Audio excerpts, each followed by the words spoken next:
नमस्कार, मैं हूं अंकुर और आप देख रहे हैं सत्य हिंदी का न्यूज बुलेटिन। एक नजर अब तक की सुर्खियों पर। लोकसभा चुनाव 2024 के लिए आम आदमी पार्टी ने दिल्ली की 4 सीटों पर अपने उम्मीदवारों के नाम का ऐलान कर दिया है। पश्चिमी दिल्ली में महाबल मिश्रा को उम्मीदवार बनाया गया है। दक्षिणी दिल्ली से सही राम को उम्मीदवार बनाया गया है।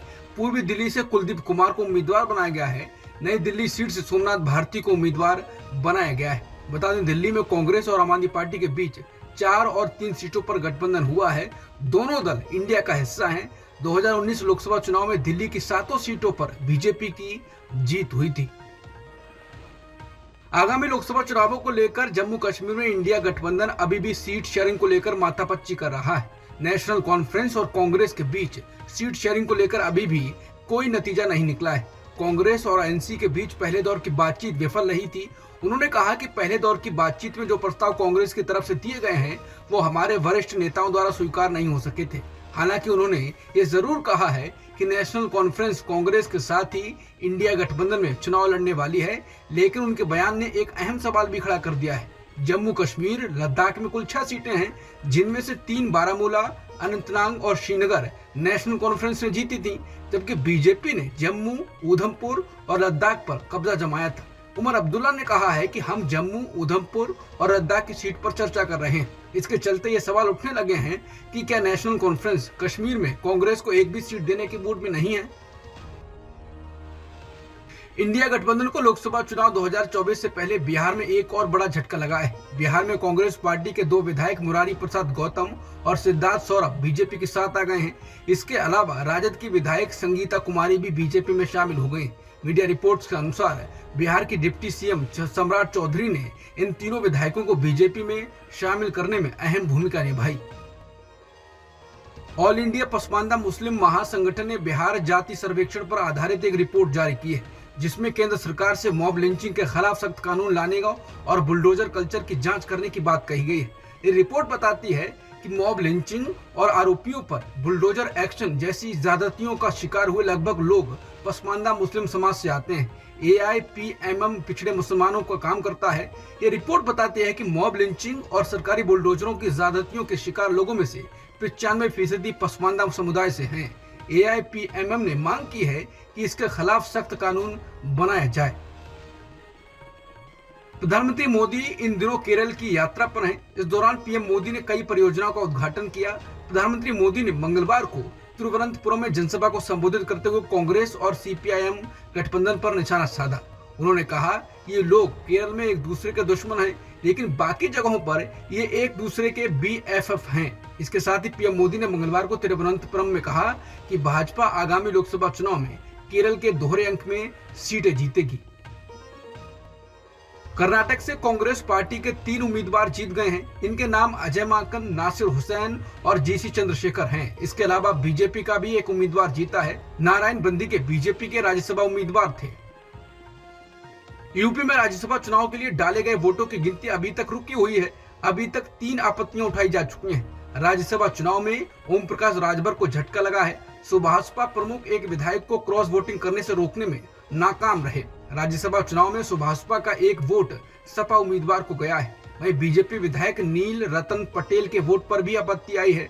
कि आपत्ति समाजवादी पार्टी ने चुनाव आयोग से दर्ज कराई है। बीमार नील रतन सिंह पटेल एम्बुलेंस से लाए गए थे, उनके बदले किसी और ने वोट डाला, ऐसा आरोप समाजवादी पार्टी ने लगाया है। फिलहाल वोटों की गिनती इन आपत्ति के मद्देनजर रुकी हुई है। राज्यसभा चुनाव के बीच खबर आ रही है कि यूपी में समाजवादी पार्टी के साथ विधायकों ने एनडीए को वोट दिया है। वहीं हिमाचल से भी क्रॉस वोटिंग की खबर है। हिमाचल प्रदेश में 10 कांग्रेस विधायकों के बीजेपी के पक्ष में पाला बदलने का दावा किया जा रहा है। हालांकि अभी इसकी आधिकारिक पुष्टि नहीं हुई है।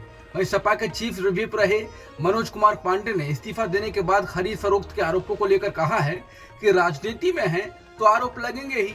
उन्होंने कहा है कि जिस भगवान रूपी जनता ने हमें चुना है, सिर्फ उसी के बारे में सोचना है। राज्यसभा के लिए 3 राज्य उत्तर प्रदेश, कर्नाटक और हिमाचल प्रदेश की 15 सीटों के लिए आज मतदान का दिन है। राज्यसभा में उत्तर प्रदेश की 10 सीटें हैं और सबसे ज्यादा चर्चा भी यहीं के चुनाव को लेकर है। राज्यसभा के मतदान से पहले ही समाजवादी पार्टी के चीफ व्हिप मनोज पांडे ने इस्तीफा दे दिया है। साथ ही चर्चा है कि सपा के 8 विधायक क्रॉस वोटिंग कर सकते हैं। अपने विधायकों के पाला बदलने की चर्चा के बीच सपा के अध्यक्ष अखिलेश यादव ने एक्स पर लिखा है, हमारी राज्यसभा की तीसरी सीट दरअसल सच्चे साथियों की पहचान करने की परीक्षा थी और ये जानने की कि कौन कौन दिल से पीडीए के साथ है और कौन कौन अंतरात्मा से पिछड़े, दलित और अल्पसंख्यकों के खिलाफ है। अब सब कुछ साफ है, ये तीसरी सीट की जीत है। समाजवादी पार्टी में जारी उठापटक पर अखिलेश यादव ने मंगलवार को मीडिया से बात की। इस दौरान उन्होंने कहा कि सरकार के खिलाफ खड़े होने में साहस चाहिए होता है, दबाव हर किसी पर बनाया जाता है। ये कौन नहीं जानता कि बीजेपी जीतने के लिए कोई भी हथकंडा अपनाएगी। जिस बीजेपी ने चंडीगढ़ में बेईमानी की हो, जिस तरह से वोट खराब किए गए, उस समय सीसीटीवी ना होता तो बीजेपी को इस तरह से कोई बदनाम होते नहीं देख पाता। समाजवादी पार्टी प्रमुख ने कहा कि जहां यूपी का सवाल है तो राज्यसभा चुनाव में बीजेपी ने वोट के लिए सब कुछ किया। सरकार के खिलाफ खड़े होने में उन लोगों में साहस नहीं रहा होगा। जो लोग गए हैं उन पर कार्रवाई होगी। बहुत कम लोगों के पास हिम्मत होती है कि वो सरकार के सामने खड़े हों। उन्होंने कहा कि मैं किसी का अंतरात्मा के बारे में नहीं जानता हूं। जो भोज में नहीं आए कोई बात नहीं, जो लोग चले गए उनको हो सकता है कि धमकाया गया हो, कुछ फायदा देने की बात कही गई होगी। पैकेज के बारे में भी सुन रहे हैं। अखिलेश यादव ने कहा कि यूपी में जो लोकसभा चुनाव होने जा रहा है वो जनता देख रही है। छात्रों के पेपर लीक हो गए हैं, वो क्या बीजेपी को भूल जाएगी? क्या इलाहाबाद में युवाओं पर लाठियां नहीं चली? राज्यसभा चुनाव का असर क्या लोकसभा चुनावों पर पड़ेगा? अखिलेश यादव ने कहा कि इसका कोई असर नहीं होगा। हम और मजबूती के साथ सामने आएंगे। हमारे पास देने को कुछ नहीं है। जो लोग गए हैं वो क्यों गए हैं मुझे नहीं मालूम। हो सकता है कि दोनों का हेडक्वार्टर एक हो। मैं नहीं जानता हूं कि कौन कहां गया है। जनता देख रही है। लगभग 60 लाख बच्चे घर चले गए जिनका पेपर लीक हुआ। 60 लाख के माँ बाप को जोड़ लें तो 1 करोड़ 80 लाख होगा। इसको 80 से भाग दें तो 2,25,000 वोट हर सीट पर बीजेपी का कम हुआ है। अखिलेश यादव ने कहा कि कुछ पैकेज ऐसे होते हैं जो दिखते नहीं। हम लोकसभा चुनाव में जा रहे हैं, अब जनता के बीच जा रहे हैं। जनता सब देख रही है। प्रेस के साथियों, अपनी अंतरात्मा से ये बता देना कि किसको क्या पैकेज मिला है। उत्तर प्रदेश में समाजवादी पार्टी में हलचल के बीच क्रॉस वोटिंग को लेकर अटकलें तेज हो गई हैं। सपा के प्रवक्ता ने कहा है कि इन विधायकों का रुख का पता मतदान के समय ही लगेगा। मंगलवार को राज्यसभा की 15 सीटों के लिए मतदान हो रहा है। इनमें से 10 सीटें उत्तर प्रदेश की हैं। यहां बीजेपी और समाजवादी पार्टी के बीच एक सीट को लेकर माहौल गर्म है। इस तरह की अटकलें हैं कि सपा के विधायक क्रॉस वोटिंग कर सकते हैं। क्रॉस वोट होने की आशंकाओं के बीच एनडीए के सहयोगी दल सोहेलदेव भारतीय समाज पार्टी के अध्यक्ष ओम प्रकाश राजभर ने कहा है कि एनडीए के 8 उम्मीदवारों की जीत होगी। उन्होंने मीडिया से बात करते हुए कहा कि एनडीए के सभी 8 उम्मीदवारों की जीत होगी और समाजवादी पार्टी के विधायक इस जीत में हमारा साथ देंगे। यूपी में सपा में उठापटक की चर्चा चल रही है। इन सबके बीच बीजेपी नेता और प्रयागराज से विधायक सिद्धार्थनाथ सिंह ने कहा है, हमारे 8 उम्मीदवार और 8 दिल्ली जाने वाले हैं। इसमें कोई संदेह नहीं है। जिनको डर था वो सुबह से ही गा रहे हैं कि हमारे विधायकों को बीजेपी ने छीन लिया है। अब जो ऐसी बात कर रहे हैं तो इसका मतलब है कि उन लोगों को अपना घर संभालना नहीं आया। अपना घर तो देखिए कि आपके घर के सदस्य क्यों आपसे भागना चाह रहे हैं। हमें तो नहीं पता कि हमने क्या किया है। हम संतुष्ट हैं कि हमारे उम्मीदवार राज्यसभा जाने वाले हैं। हिमाचल प्रदेश के सीएम सुखविंदर सिंह सुक्खू ने राज्यसभा के लिए हो रही वोटिंग पर मीडिया से बात की है। कुछ मीडिया रिपोर्ट्स में ये कहा जा रहा है कि हिमाचल प्रदेश में कांग्रेस के 9 विधायकों ने क्रॉस वोटिंग की है। इस बारे में जब सीएम सुक्खू से पूछा गया तो वो बोले, हमारे 40 विधायक थे। अगर कोई बिका नहीं होगा तो हमें 40 के 40 वोट आए होंगे। वो बोले, निश्चित तौर पर मेरा मानना है कि जो लोग कांग्रेस की विचारधारा और हाथ के निशान पर चुनकर आए हैं उन लोगों ने पार्टी को वोट डाला होगा, पार्टी के प्रत्याशी को वोट डाला होगा। शाम को गिनती होगी तभी हम कुछ बोल सकते हैं। सुक्खू कहते हैं, मेरा मानना है कि अगर कांग्रेस का कोई विधायक बिका नहीं होगा तो हमारे 40 के 40 वोट आएंगे। मेरी सभी विधायकों से बात हुई है। हिमाचल प्रदेश के सीएम सुखविंदर सिंह सुक्खू ने कहा कि जिस तरह से गिनती शुरू हो गई है और विपक्षी नेता बार बार मतदान अधिकारियों को धमकी दे रहे हैं वो लोकतंत्र के लिए सही नहीं है। उन्होंने लंबे समय तक गिनती रोक दी थी। उन्होंने कहा कि मैं हिमाचल बीजेपी इकाई से आग्रह करता हूं, नेता धैर्य रखें, लोगों पर दबाव न डालें। सीआरपीएफ और हरियाणा पुलिस का काफिला 5-6 विधायकों को ले गया है। मैं कह सकता हूं कि जो लोग चले गए हैं उनके परिवार वाले उनसे संपर्क कर रहे हैं। मैं उनसे संपर्क करने का आग्रह करता हूं। उनके परिवारों को चिंता करने की कोई जरूरत नहीं है। हिमाचल प्रदेश राज्यसभा चुनाव में सत्तारूढ़ कांग्रेस को बड़ा झटका लग सकता है। सूत्रों ने बताया है कि कांग्रेस विधायकों ने क्रॉस वोटिंग की है। अब परिणाम भी दावे के मुताबिक ही आए तो राज्य की सुखविंदर सिंह सुक्खू सरकार पर संकट के बादल छा सकते हैं। इस बीच हिमाचल के पूर्व सीएम और बीजेपी के वरिष्ठ नेता जयराम ठाकुर ने कहा है कि सुक्खू बहुमत खो चुके हैं, उन्हें इस्तीफा दे देना चाहिए। वहीं बीजेपी के उम्मीदवार हर्ष महाजन ने कहा कि सुक्खू सरकार से कोई भी खुश नहीं है, हिमाचल में सरकार बदलने वाली है। इन दोनों ही बयानों के बाद हिमाचल में सियासी अटकलें शुरू हो गई हैं। कांग्रेस सांसद राहुल गांधी ने मंगलवार को केंद्र सरकार पर फिर निशाना साधा। राहुल गांधी ने कहा कि मोदी सरकार देश के भविष्य की दुश्मन बन गई है। कहीं भर्ती के लिए तरसते छात्र, कहीं पेपर लीक से हताश छात्र, कहीं नियुक्ति के लिए कोर्ट का चक्कर काटते छात्र, तो कहीं आवाज उठाने पर लाठियों की मार सहते छात्र। बता दें, बीते दिनों प्रतियोगिता परीक्षाओं के पेपर लीक होने के मामले सामने आए हैं। इस पर निशाना साधते हुए राहुल ने कहा, ARO से लेकर पुलिस भर्ती तक और रेलवे से लेकर सेना तक एक भी परीक्षा न्यायपूर्ण ढंग से करा पाने में नाकाम बीजेपी सरकार अपना गुस्सा युवाओं पर निकाल रही है। राहुल कहते हैं, नौकरी पैदा करने वाले संस्थानों को अपने मित्रों को बेचकर युवाओं को ठेके पर रखना मोदी की पॉलिसी है और शोषण मोदी की गारंटी। राहुल ने कहा कि मोदी सरकार छात्रों और उनके परिवारों के सपनों पर लगा ग्रहण है, जिसने उनसे उम्मीदों की रोशनी छीनी है। इस अपराध के लिए इतिहास नरेंद्र मोदी को कभी माफ नहीं करेगा। ईडी ने मंगलवार को अरविंद केजरीवाल को 8वां समन भेजा है। एक दिन पहले ही दिल्ली के मुख्यमंत्री अरविंद केजरीवाल ने अदालती मामले का हवाला देते हुए ईडी के 7वें समन पर पेश होने से इनकार कर दिया था। केजरीवाल को कथित अवैध शराब घोटाला मामले में ईडी के एक के बाद एक लगातार समन भेजे जा रहे हैं।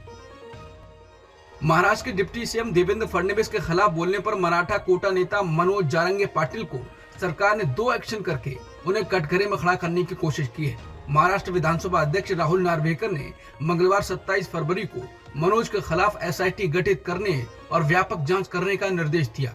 इससे पहले महाराष्ट्र सरकार के निर्देश पर पुलिस ने मनोज जारंगे के खिलाफ महाराष्ट्र में अराजकता फैलाने की एफआईआर दर्ज कर ली है। ये वही मनोज जारंगे पाटिल हैं जिससे महाराष्ट्र सरकार मराठा कोटा आंदोलन रोकने के लिए मिन्नतें कर रही थी।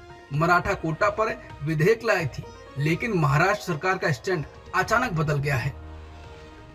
यूपी के संभल सीट से समाजवादी पार्टी के सांसद शफीकुर रहमान बर्क का लंबी बीमारी के बाद आज निधन हो गया। 94 साल की उम्र में उन्होंने अंतिम सांस ली। वो पिछले काफी समय से बीमार चल रहे थे। मुरादाबाद के निजी अस्पताल में उनका इलाज चल रहा था। कांग्रेस ने कहा है कि वो अगर सत्ता में आई तो केंद्र सरकार की अग्निवीर योजना को रद्द करेगी और सेना में भर्ती की पुरानी प्रक्रिया को वापस लाया जाएगा। इसके साथ ही कांग्रेस अध्यक्ष मल्लिकार्जुन खड़गे ने राष्ट्रपति द्रौपदी मुर्मू को एक चिट्ठी लिखकर इस योजना को नौजवानों के साथ घोर अन्याय बताया और अपील की है कि लाखों लोगों के साथ न्याय किया जाए। अपनी विभिन्न मांगों के लिए आंदोलन कर रहे पंजाब के किसान अब भी पंजाब हरियाणा के शंभू और खनौरी बॉर्डर पर मौजूद हैं। मंगलवार को उनके आंदोलन का 15वां दिन पूरा हो गया है। फिलहाल उन्होंने दिल्ली मार्च को 29 फरवरी तक के लिए टाल दिया है। प्राप्त जानकारी के मुताबिक आंदोलन को दिशा देने और अब आगे क्या करना है इस पर विचार विमर्श करने के लिए मंगलवार को किसान मजदूर मोर्चा और संयुक्त किसान मोर्चा गैर राजनीतिक की बैठकें हो सकती हैं। इन बैठकों में दिल्ली मार्च पर विचार विमर्श हो सकता है। भारतीय किसान संघ ने एक प्रस्ताव पारित कर कहा है कि किसान आंदोलन के नाम पर राजनीतिक पैंतरेबाजी की जा रही है। साथ ही ये भी कहा गया है कि हिंसक आंदोलन राष्ट्र हित में नहीं हो सकते हैं और ऐसी पैंतरेबाजी में किसान ही पिसता है और मरता है। भारतीय किसान संघ राष्ट्रीय स्वयंसेवक संघ यानी आरएसएस का सहयोगी संगठन है।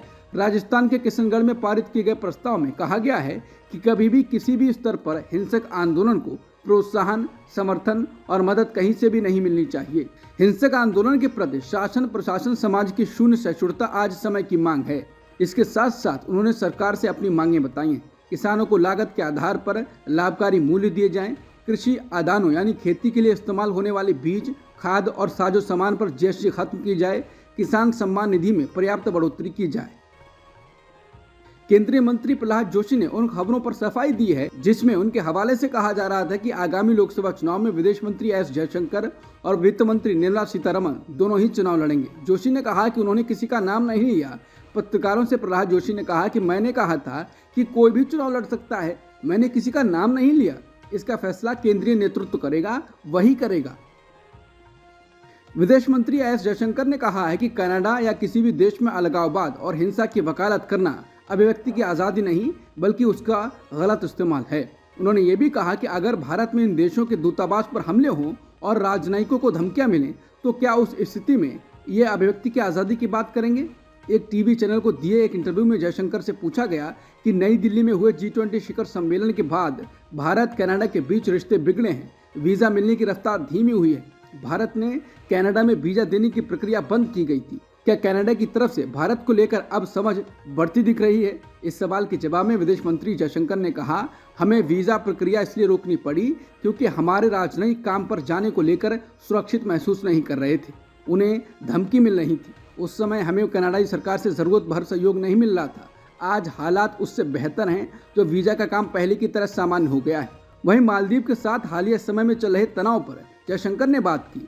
इस वाकये पर जयशंकर ने बात करते हुए कहा कि पूरी दुनिया पूरे समय कृतज्ञता और एहसान पर नहीं चलती, इसका रास्ता कूटनीति हो निकालती है। हर परिस्थिति में हमें लोगों को समझाना पड़ता है।